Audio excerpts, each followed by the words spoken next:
I recently read and reviewed Terminal Boredom by Izumi Suzuki, which is a great piece of feminist sci-fi, and I thought to myself, what are three great books of sci-fi by women? The first is actually a short story called The Ones Who Walk Away from Omelas by Ursula K. Le Guin. She was one of the masters of sci-fi, and this is actually a short story, and I'm including it, it's more like speculative fiction, and I include it because it is used very often in a lot of philosophical, political debates around utilitarianism and egalitarianism.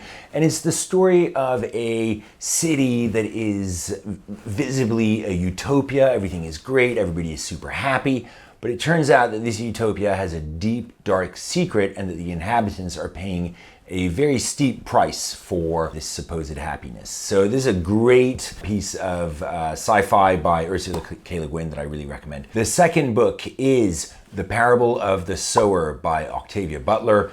Huge sci-fi writer who was very big in the 70s, 80s, 90s. For me, Octavia Butler in this book and the rest of her work, she really invented this kind of dystopian, Californian, post-apocalyptic landscape where moral convictions are crumbling and new orders are rising.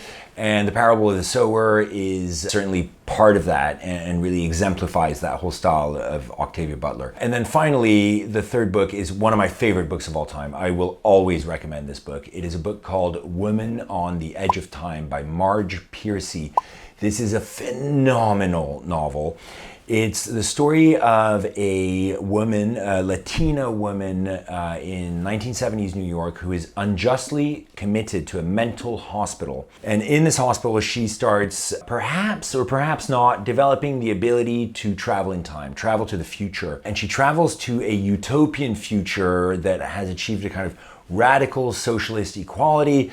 And she's also able to travel to an alternative future, which is a dystopian, horrible, ultra-mercantile world. And she realizes that from her mental hospital, she has the power to influence in which direction the world is going to go. The way I describe this to people is basically One Flew Over the Cuckoo's Nest meets Back to the Future. And it's an incredible book, and I really, really recommend it. Those are three great books of sci-fi written by women.